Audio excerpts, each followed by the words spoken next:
Everyone, welcome to edu tutorials. Myself Anshu. अभी हमारे exam तो बहुत ही नजदीक आ गए हैं और सबके कॉलेजेस में फेयरवेल चल रहे हैं, जहां पर हम लोग हमारे स्टूडेंट्स को बाय बाय बोल रहे हैं, उनके फ्यूचर के लिए प्रेयर कर रहे हैं और उनको वेलकम कर रहे हैं विद गुड रिजल्ट्स। सो यहाँ पर हमारा चालू हो गया है, कुछ मेमोरीज, कुछ यादें हम आगे और पीछे छोड़ के जा रहे हैं।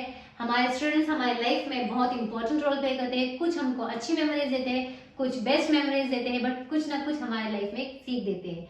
आई विश कि सारे स्टूडेंट्स का लाइफ बहुत बेटर रहे, बहुत अच्छे रिजल्ट्स आए, कि हम लोग प्रे कर।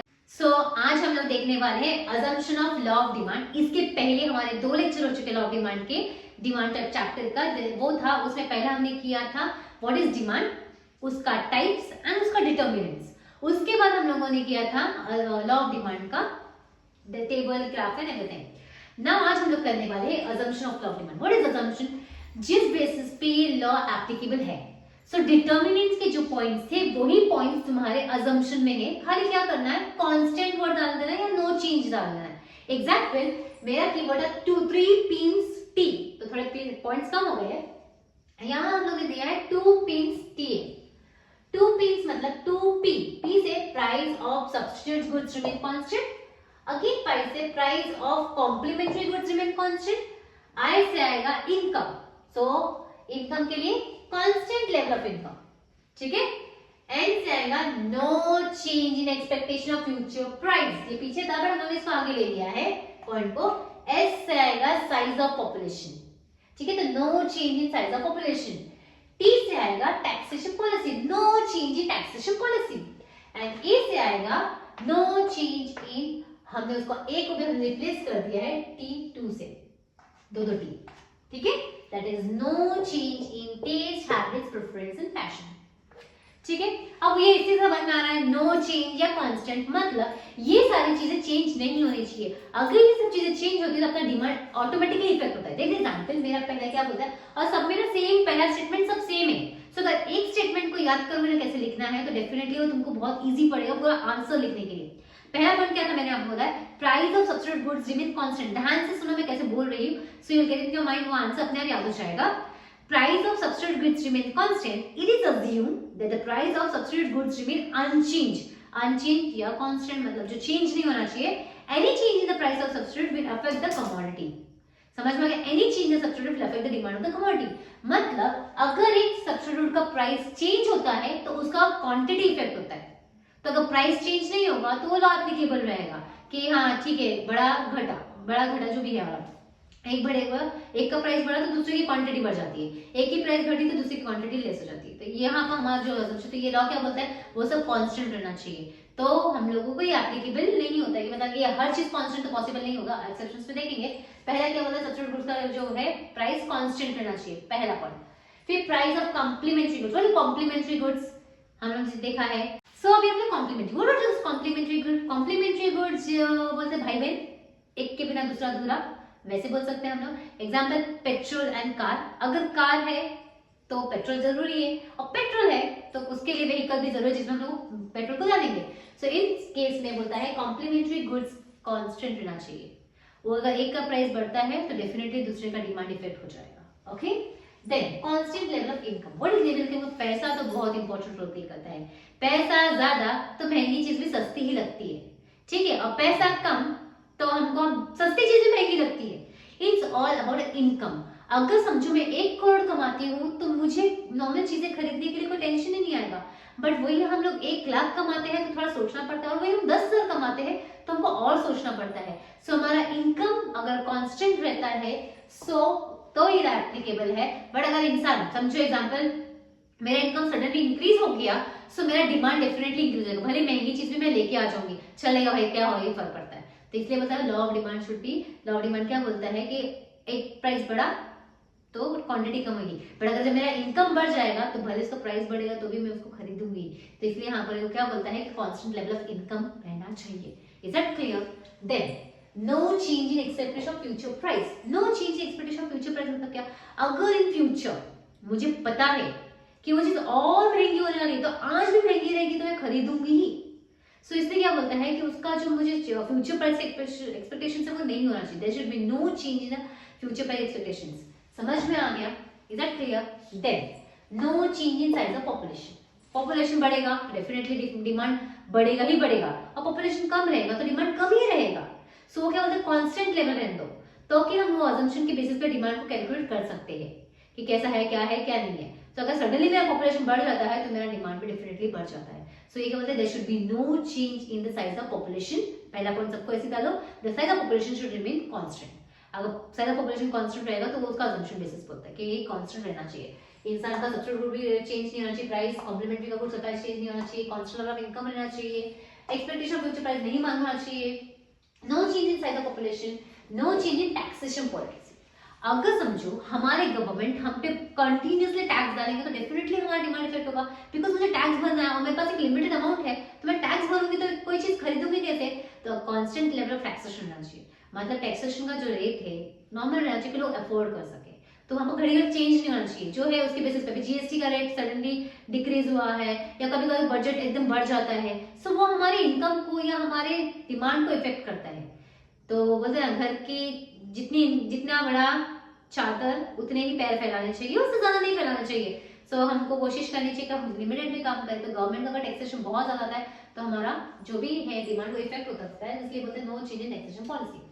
Then no change in taste, habits, preference and fashion.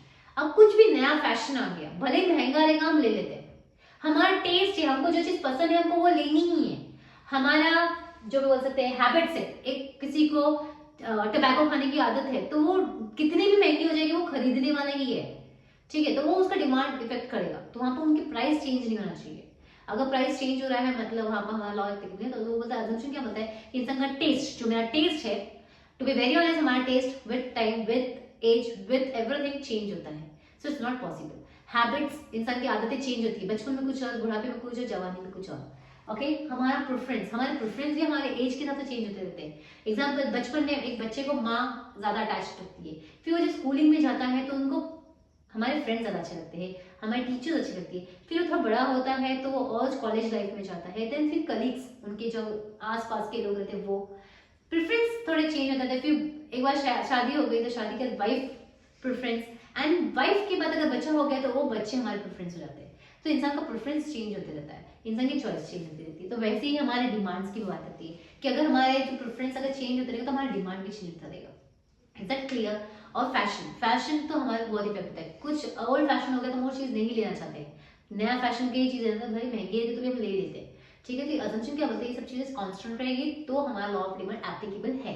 अगर ये सब चीजें कांस्टेंट नहीं है तो हमारा लॉ ऑफ डिमांड एप्लीकेबल नहीं है, बिकॉज वो चीज हमको पॉसिबल नहीं हो पाएगी। सो ये किया हमने अजम्पशन, जो अजम्पशन बेसिस पे लॉ बना है कि उनका इनकम सेम रहना चाहिए, उनका जो प्राइस ऑफ सब्सिट्यूट गुड्स है, कॉम्प्लीमेंट्री गुड्स है वो सेम रहना चाहिए, उनका टेस्ट, फैशन और प्रेफरेंस भी सेम रहना चाहिए इंसान का। फिर यहाँ no change size of population change नहीं होना चाहिए। ये हमारे सारे पॉइंट्स जो हमने एक बार देखा, एक बार गो थ्रू करो। ये अजम्पशन से अगर आता है 4 मार्क का है, फया सेंटेंस सब में सेम है, वो स्टेटमेंट घड़ी घड़ी रिपीट कर दे, को पॉइंट्स को पढ़ लिया तो उसी के बेसिस पे तुम्हारा फर्स्ट सेंटेंस हो जाता है। तो तुम इजीली नीचे लिख सकते हो, there should be no change, थोड़ा इधर का उधर करके, it is assume that there should be no change in the price of substituted goods, या price of substituted goods remains unchange, या प्राइस ऑफ गुड्स कांस्टेंट। तीनों का मतलब सेम है, अलग अलग शब्द है, तो उसको अच्छे से एप्लीकेबल करो। दिस वाज अजम्पशन, उसके एक्सेप्शंस देखते हैं एंड देन विल गो। सो अभी हमने देखा उसका अजम्पशन, अब देखेंगे उसके एक्सेप्शंस। एक्सेप्शंस मतलब क्या होते हैं, जहां पर ये लॉ एप्लीकेबल नहीं होता। मतलब हम लोग बोलेंगे प्राइस बढ़ा तो क्वांटिटी कम, या क्वांटिटी बढ़ने के टाइम पे प्राइस कम, ये लॉ एप्लीकेबल नहीं हो रहा है। समझ में आया? मतलब प्राइस राइजेस क्वांटिटी लेस, या फिर प्राइस डिक्रीजेस क्वांटिटी राइजेस, ऐसा वाला एप्लीकेबल नहीं हो रहा है किधर किधर चीजों पे। तो यहाँ पर हमारा कीवर्ड है जीपीएस, हिप। जी से आएगा जिफिन पैराडॉक्स, पी से आएगा प्रेस्टीज गुड्स, एस से आएगा स्पेकुलेशन, एच से आएगा हैबिचुअल गुड्स, आई से आएगा इग्नोरेंस एंड पी से आएगा price illusion. Again GPS, hip. G से जिफिन पैराडॉक्स, ये इंपॉर्टेंट है, ध्यान रखना इसका मतलब क्या है बताऊंगी मैं। प्रेस्टीज गुड्स, एस से आएगा हमारा स्पेकुलेशन, एच से आएगा हैबिचुअल गुड्स, आई से आएगा इग्नोरेंस एंड पी से आएगा प्राइस इल्यूजन। अब सबसे पहले हम देखते हैं जिफिन पैराडॉक्स क्या बोलता है। जिफिन पैराडॉक्स क्या बोलता है कि कभी कभार लो क्वालिटी या इंफीरियर गुड्स, जो एकदम होते खराब क्वालिटी के या इंफीरियर गुड्स है जो खराब हो चुके हैं, वो भले ही सस्ते मिलेंगे पर हम वो उनको घर पे नहीं लेके आएंगे कंज्यूम करने के लिए। एग्जाम्पल, एक्सपायर्ड ब्रेड अगर खराब हो गया तो क्या तुम उसको कंज्यूम करोगे? नहीं कंज्यूम करोगे। या तुमको कोई खराब टमाटर या कोई वेजिटेबल्स खराब दे रहा है, फ्रूट्स खराब दे रहा है, बोले सस्ते में लेके जाओ, क्या तुम लेके आओगे? नहीं, बिकॉज पूरा पूरा वेस्ट होगा जो भी देश में मिलेगा। So it's like Jiffin paradox क्या बोलता है कि भले लो क्वालिटी या इंफीरियर गुड्स है तो उसका प्राइस भले कम हुआ बट उसका डिमांड नहीं बढ़ने वाला। ओके, उसके बाद हमारा उसके अंदर एक सर रॉबर्ट जिफिन का एग्जांपल दिया है। उन्होंने एग्जांपल दिया है कि इंग्लैंड में ब्रेड का क्वांटिटी डिमांड जो है वो बढ़ा नहीं, भले वो सस्ता था, उल्टा मीट लोग ज्यादा खरीदने लगे। क्यों? ये सर रॉबर्ट क्यों? क्योंकि इनका इनकम बढ़ गया। जब इंसान का इनकम बढ़ता है ना तो उनको सस्ती चीजें अच्छी नहीं लगती है, उनको महंगी चीजें अच्छी लगती है। सो वहां पर अरे हम तो मटन खा रहे हैं, हम तो चिकन खा रहे हैं, हम ब्रेड नहीं खाते। ओके, तो वो कॉन्सेप्ट बेसिस समझ सकते हैं हम लोग। सो वहां पर हमारे जिफिन गुड्स कि जिफिन पैराडॉक्स क्या बोलता है कि भले इंफीरियर लो क्वालिटी गुड्स भले वो सस्ती मिलेगी पर तुम उसको खरीदने वाले नहीं हो, और भले ही हमारा पैसा बढ़ गया है तो हम डेफिनेटली ब्रेड नहीं खरीदूंगी भाई, चिकन खरीदूंगी। It's like that. Okay, prestige goods. Prestige goods मतलब दिखावे की चीजें। अब व्हाट इज दिखावे की चीजें? मैंने गोल्ड चेन पहना है, बड़ा गोल्ड है, हार पहना है, डायमंड रिंग पहनी है, मेरे पास BMW है, मेरे पास आईफोन है, ये सब हम लोग दिखावे के लिए, मेरे पास बंगलो है, ऐसा हम दिखाने के लिए बहुत सारी चीजें खरीद लेते हैं। भले वो महंगी है पर दिखाने के लिए, स्नोमोबाइल करने के लिए कि हाँ हमारे पास ये चीज है। सो हम लोग हमको महंगा ही रहता है तो भी हम उसको खरीदते हैं कि हमारे पास आईफोन है, हमारे पास BMW है। समझ में आ गया? तो प्रेस्टीज गुड, तो यहाँ पर ये लॉ एप्लीकेबल नहीं होता है, भले ही महंगा है तो भी डिमांड बढ़ रहा है बिकॉज लोग दिखावे का काम कर रहे हैं। स्पेकुलेशन हमारा नेक्स्ट पॉइंट है। स्पेकुलेशन। स्पेकुलेशन क्या बोलता है कि मुझे पता है कि उसका भाव आगे और जाके बढ़ने वाला है तो हम भले आज महंगा रहेगा ना उसको खरीदेंगे। एग्जाम्पल, दिवाली के टाइम पे हमारे पास घर में सब बनता है, लाइक चूड़े बनते हैं, मिठाइयाँ बनती है, करेंजी बनती है, तो ये सब चीजें बनती है। तो उस टाइम पे हमको तेल, शक्कर, ये सारी चीजें बहुत लगती है। तो हमको पता है कि यार दिवाली आने वाली, मतलब ये चीजें महंगी होने वाली है तो हम आज इसको खरीद लेंगे। ये हम स्पेकुलेशन करते हैं कि यार ये भाव बढ़ने वाला है, तो और डेफिनेटली उस टाइम पे भाव महंगा भी रहेगा तो भी हमारे घर का ट्रेडिशन रहता है कि ये सब चीजें बनानी है। तो जब हमारे ट्रेडिशंस रहते हैं, हमको ये करना है, तो उस टाइम पे हम पैसा नहीं देखते हैं, हम उसकी क्वांटिटी बढ़ेगी ही बढ़ेगी। पटाखे लोग खरीदेंगे ही खरीदेंगे, क्रैकर्स, और हमारे जो भी चीजें रहेगी, जो भी दिवाली रिलेटेड चीजें रहेगी या जो भी फेस्टिवल आता है जिसमें वो महंगी भी होती है तो भी वो रिलेटेड चीजें हमारे घर में आती ही आती है। तो स्पेकुलेशन क्या बोलता है कि फ्यूचर में प्राइस बढ़ रहा है, हमको पता है, और आज महंगा मिल रहा है तो भी मैं खरीदूंगी, तो मैं ये सोच रही हूँ कि भाई फ्यूचर में और बढ़ने वाला है। तो ये आ गया हमारा स्पेकुलेशन। उसके बाद आता है, समझ में आया स्पेकुलेशन क्या होता है? इन शॉर्ट, आगे और भाव बढ़ने वाला है तो आज महंगे में भी खरीदेंगे बिकॉज दिवाली आएगा तो हमको लेना ही है वो सामान। ओके, हैबिचुअल गुड्स, दिवाली के एग्जांपल याद रखना।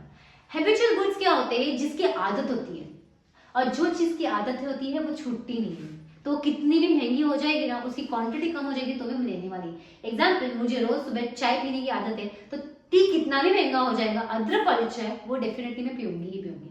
सो वहां पर हमारा लॉ एप्लीकेबल नहीं होता है कि वो महंगा हुआ तो मैं पीऊंगी नहीं। ठीक है, महंगा रहेगा तो भी हम खरीदने वाले ही है, पीने वाले ही है। बहुत सारी चीजें हैं जो अच्छी नहीं होती है, महंगी होती है, तो भी हम उसको पीते हैं, कंज्यूम करते हैं, हैबिट आदत हो जाती है, आदत छुट्टी नहीं है, तो वो आ गया हमारा हैबिचुअल गुड्स, जहां पर ये एप्लीकेबल नहीं होता है। एक्सेप्शन है, भाई महंगा होगा तो भी मैं खरीदने वाली हूँ और सस्ता होगा तो भी उसका डिफरेंट इफेक्ट नहीं होने वाला है।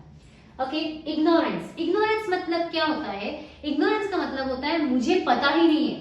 एग्जाम्पल, मैं जगह पे गई, वहां पर उसमें मार्केट में क्या रेट चल रहा है मुझे पता ही नहीं है, तो वो सामने वाले बंदे ने मुझे महंगा सामान ही दे दिया, सस्ते सामान को महंगा सामान दे दिया, रेट ज्यादा ले लिया, अब मुझे पता ही नहीं है, तो मैं वहां पर इग्नोरेंस, मुझे रेट का पता नहीं है तो वहां पर मैं सस्ती चीज को महंगे उठा कर आ जाऊंगी और उसका डिमांड बढ़ेगा ही बढ़ेगा। एग्जाम्पल, जब हमको कोई चीज के बारे में नॉलेज नहीं है, उसके प्राइस के बारे में नॉलेज नहीं है, तो वहां पर इग्नोरेंस होता है। वहां पर इग्नोरेंस होने के बदले महंगी सस्ती चीज भी हमको महंगी महंगी मिल जाती है, तो उसकी वजह से हमारा डिमांड इफेक्ट होता है। Okay, then price illusion. What is price illusions? Price illusions हमारा, हम बोल सकते हैं या हमारा साइकोलॉजी बोल सकते हैं या हमारा आदत बोल सकते हैं, हमारी सोच बोल सकते हैं कि इंसान सोचता है ना ये सस्ता मिल रहा है ना मतलब इसकी क्वालिटी खराब है, और ये महंगा मिल रहा है मतलब इसकी क्वालिटी अच्छी है। सो ये हमारा प्राइस इल्यूजन्स है कि सस्ता है तो अच्छा नहीं है, महंगा है तो अच्छा है। ये हमारा कॉन्सेप्ट बोलता है कि अरे यार हमें सेम कपड़ा एक मॉल वाला बेच रहा है और एक हमारे को नॉर्मल दुकान पे या स्ट्रीट पे मिल रहा है, सेम कपड़ा, सेम क्वालिटी, एवरीथिंग, पर मॉल वाला मुझे 2000 में 2500 में दे रहा है, वो सामने वाला बंदा मुझे 200 रुपए में दे रहा है, तो मैं क्या करूंगी, जब मैं पूछने गई सेम दिख रहा है बट मुझे यार 200 रुपए में मिल रहा है, मतलब इसमें तो कुछ ना कुछ खराब रहेगा, ये सच में अच्छा नहीं रहेगा, मैं वो 2000 रुपए का लेके आऊंगी, वो मैंने 2000 का ड्रेस लेके आए। ऐसे हमारे अजम्पशन होते थे। तो यहाँ पर हो गया हमारा प्राइस इल्यूजन, सस्ता है तो अच्छा नहीं है और महंगा है तो अच्छा है। सो ये बोलता है यहाँ पर ये लोग, तो भले महंगा रहेगा तो हम लोग ज्यादा क्वांटिटी में खरीदेंगे। सो ये लॉ हमारे इन चीजों पे एप्लीकेबल नहीं होता। किस पे नहीं होता है? जीपीएस हिप पे। ओके, जीपीएस है तो जिफिन पैराडॉक्स, पी से Prestige of goods, GPS S से स्पेकुलेशन, हिप हैबिचुअल गुड्स, आई से आएगा इग्नोरेंस एंड पी से आएगा प्राइस इल्यूजन। सो अगर हमारा ऑलमोस्ट ये डिमांड का चैप्टर 3 वीडियोस के हिसाब से कंप्लीट हो गया है। टाइप्स ऑफ डिमांड ले लिया है मैंने, उसका डिटर्मिनेंट्स एंड एवरीथिंग, और इसका एक दो आंसर्स है, significance and all, but will see later, will start with the next chapter. Okay, ये हमारे इंपॉर्टेंट आंसर्स हो गए, इसको प्लीज रेफर करना, कमेंट एंड शेयर।